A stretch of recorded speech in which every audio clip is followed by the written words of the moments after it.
na tayo rin sa Diablo. Wala kayong makikita noon.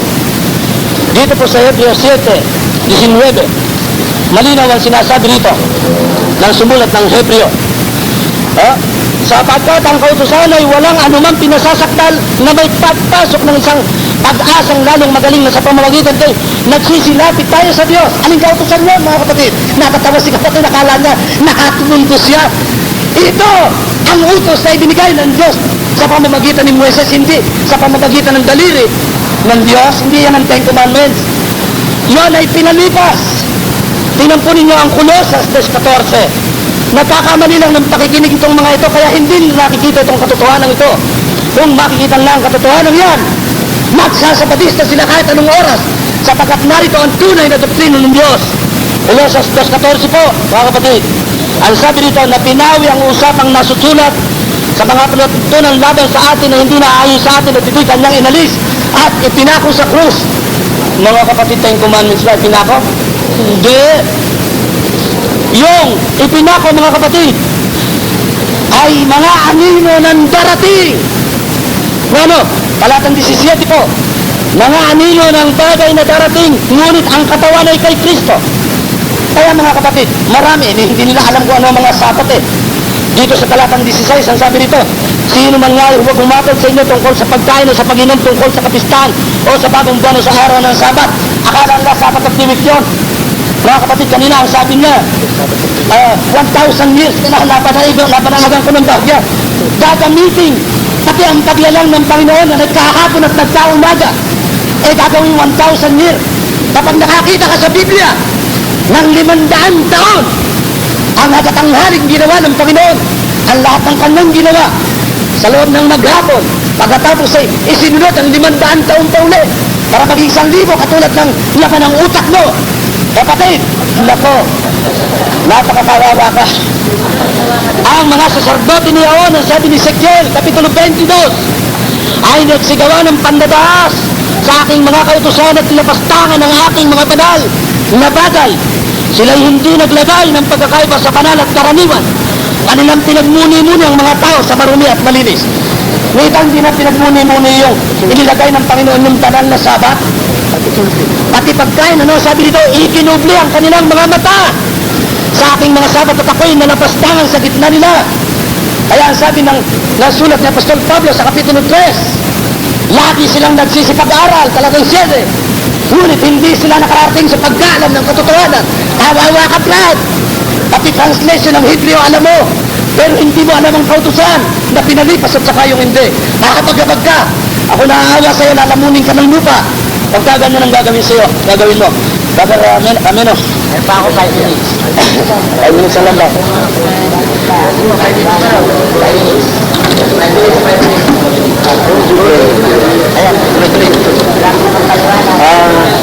Malimit na ni Noong Ayers na ang Adventista paggagamit ng talata ay gumagamit na kami ng maling salin. Itong ngayon ang ibig ko itanong kay Ginoong Ayers, kung siya ay Bible scholar, kaya sinasabi niya yung Bibliang ginagamit ni Tamenon ay mali ang salin. Kung siya ay Bible scholar at ito naiintindihan niya yung Greek, tsaka Hebrew, tsaka Aramaic, kung siya Bible scholar, sasabihin niya itong mali. Ngayon, sila gumagamit ng iba-ibang salin ka siguro, siyempre, sabi niya, maaaring tama yun. Pero dun sa isang salin niyang kulay asul daw, Roman 9:5, basahin mo dyan, Ginoong Ayers, na si Kristo ang tataas-taasan sa lahat. Basahin mo dyan sa akalin mo kung gusto mo. Ngayon, sinabi mo kanina na ang Alpha at Omega ay hindi si Kristo, hindi ikinakapit kay Kristo. Babasahin natin muli ito. Apokalipsis 22:13, tapos ay 6. Ang nagsasalita nito yung Alpha at Omega. Ito po ang sabi, ako ang Alpha at ang Omega, at ang una at ang huli, ang pasimula at ang wakas. Sino ito? Ito ang sabi, akong si Jesus ay nagsugo ng aking anghel upang siyo ay magpatotoo ng mga bagay na ito sa mga iglesia. Sasabihin niya hindi yung kinakamit yung Alpha at Omega kay Kristo. Ito maliwanag. Meron pa rito, balikan natin ulit. Dito sa Kapitulo 1 ng Apokalipsis. Ito ang sabi, yung 8 kanina. Ako ang Alpha at ang Omega, sabi ng Panginoon Diyos, ngayon at nung nakaraan at sa darating, ang makapangyarihan sa lahat. Sino raw po yung Alpha at Omega na sagot una at huli? Ito ang sabi, makapangyarihan sa lahat. Oh, ngayon, sa talatang 17, nandun doon sa'yo na ito nagpapatunay na si Kristo itong Alpha at Omega. At nakita nga ito ni Apostol Juan eh. Oh, at nang siya makita, at nang siya aking makita, ay nasubasog akong waring patay sa kanyang paanan. At ipinatong niya sa akin ang kanyang kanang kamay na sinasabi, huwag kang matakot, ako ang una at ang huli, si Kristo po yun. Kaya po sa huli kong tanong kay Ginoong Ayers, kung siya ay Bible scholar ba kayo? Kaya nasasabi niyo, itong Biblia na ginagamit na Tagalog na maraming Kristiyano, iba-iba nga, ito'y mali. Eh sinasabi, gumagamit daw kami ng maling salin. Eh kaya, tinatanong siya kung siya ay Bible scholar. Kaya nasasabi niya ito mali. Sapagkat ito po, itong Biblia ito, ay isinalin po ng mga Bible scholars. Eh, yung mga Biblia yan, gumagamit siya ng mga Biblia, ang dami-dami. Puro mga Bible scholars ang nagsalin yan. Ngayon, sasabihin niya ito mali, eh, siguro Bible scholar siya. Ngayon, sabihin mo sa amin kung ikaw ay Bible scholar kasi namin mali. At kung sagutin mo na yan, eh sige, tutunan natin mamaya. Oh, kaya yun po ang aking tinatanong sa inyo. Ngayon, hindi ho totoo, na ayon din sa Panginoon sa Kristo, siya ang Alpha at Omega. Siya ang una at huli. Siya ang makapangyarihan sa lahat. Eh, sino itong makapangyarihan sa lahat? Ayon sa Exodus 6, 2 at 3, si Jehovah po, yung makipag-usap kay Moises. Kaya lang po. Alam mo ito? Alam mo na.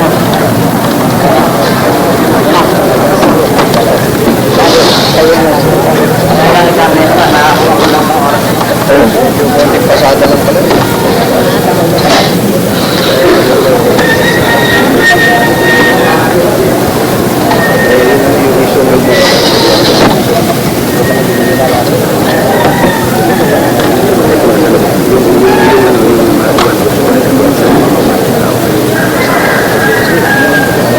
Kaya dito sa pag-uusap natin ito, nakita natin na medyo naman ito sa paksa. Paksa natin patutunayan kung sinong tunay ng mga saksi. Napunta na sa Sabat, napunta na sa Trinidad, kung ano ng paksa. Pero ikaw na, may kasabihan yung mga tao, when you are in Rome, do as the Romans do. Ibig sabihin, kung anong tugtog, sayawan natin ang counter. Pero, itong maliwanag, mga kapatid at mga kaibigan, nasa ikalawang tindig na sila. Yung issue na binangon ko, hindi pa sinasagot.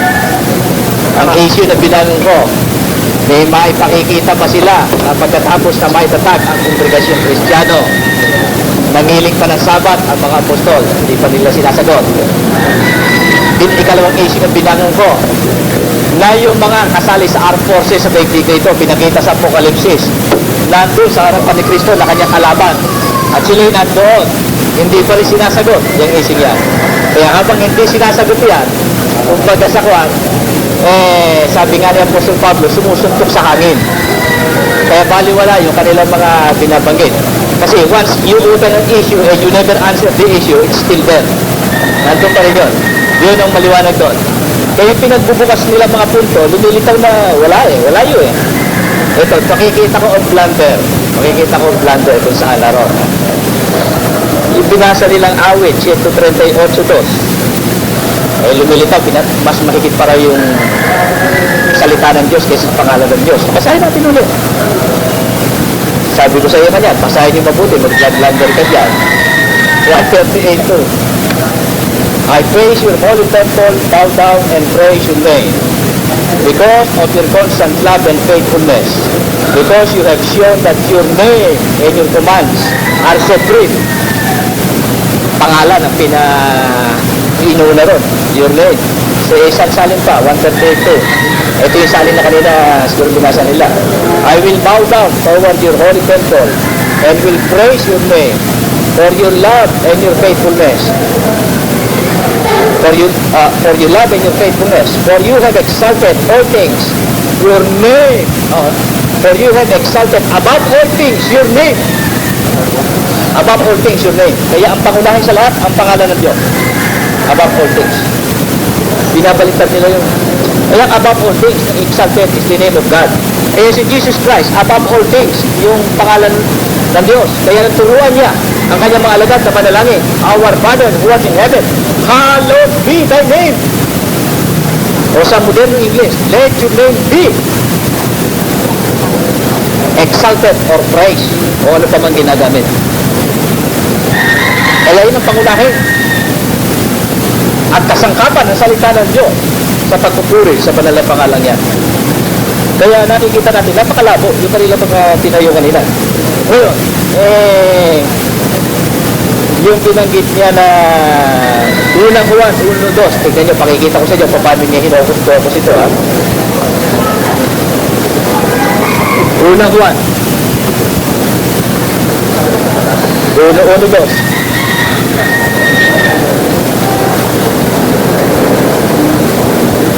Yaong buhat sa pasimula, yaong aming narinig, yaong nakita ng aming mga mata, yaong aming namasdan at nahipo ng aming mga kamay tungkol sa salita ng buhay.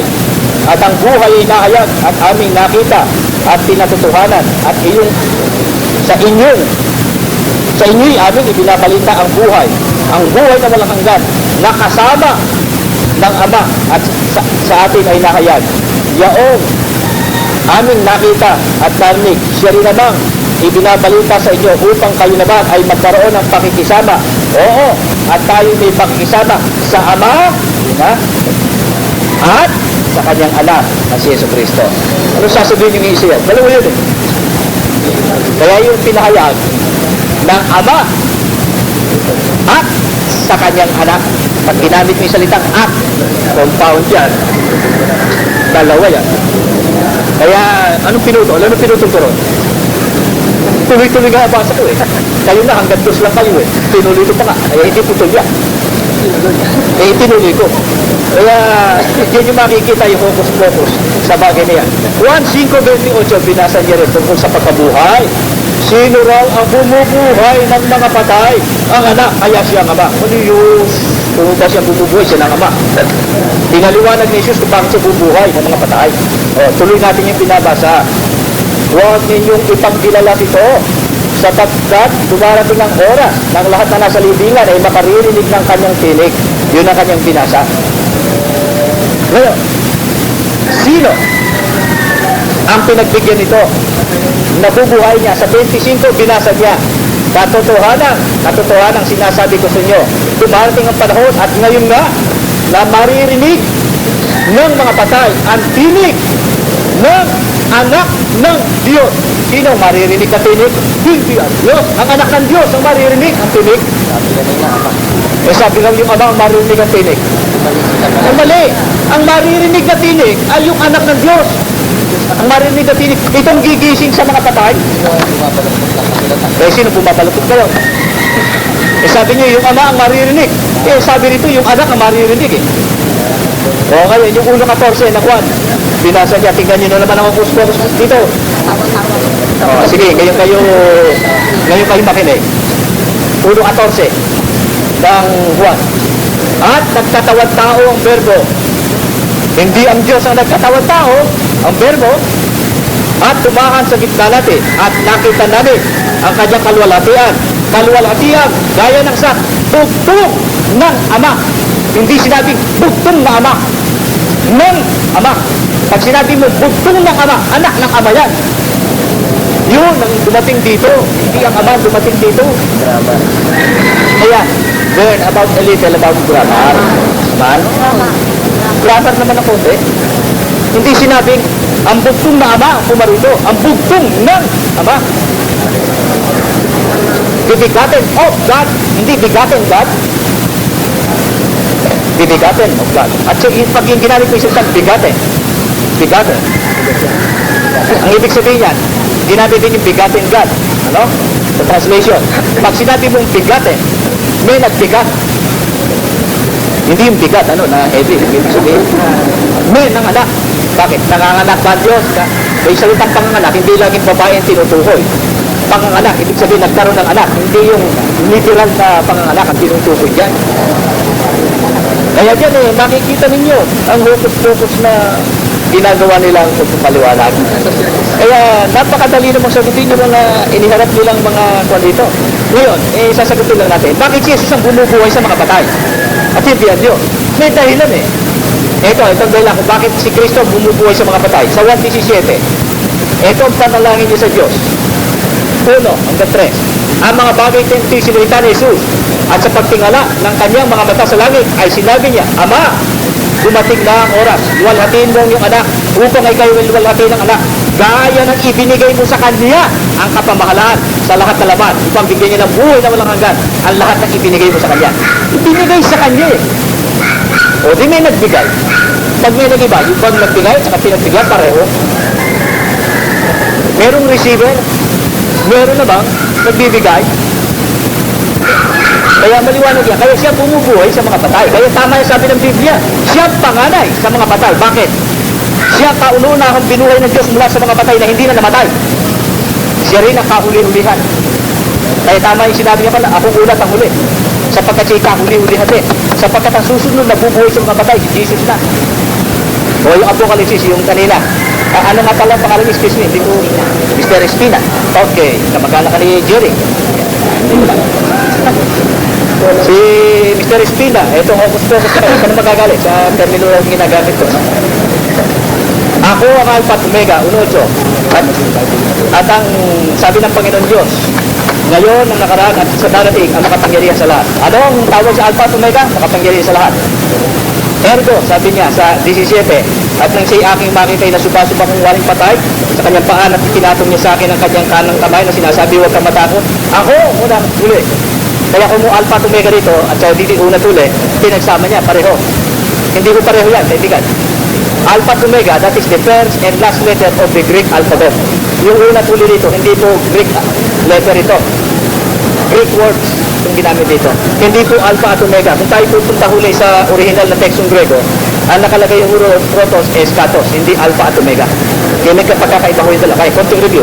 Kini-question mo ang scholarship ko sa Greek, kaya ibinabalik ko sa iyo ngayon yan. Lumitaw, hindi ka scholar. Hindi mo sinuri ito. Protos es katos ito, hindi Alpha at Omega. Kaya may pagkakaiba ko yan. Hindi ko pinagmamagaling ang kaalaman ko sa tekstong Grego. Pinagmamagaling yan.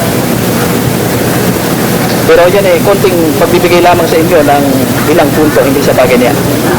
Ngayon, yung issue, binabalik ko sa inyo. Anong mababasa yung teksto sa Banal na Kasulatan? Matapos na maitatag ang kongregasyong Kristiyano, patuloy na ipinagdiriwang o ipinanginginig ng mga Kristiyanong sapat. Pag yun nasagot nyo, totoo kayo. Yan, challenge yan. Sampuan ko na sina-challenge sa inyo yan. Susunod na challenge.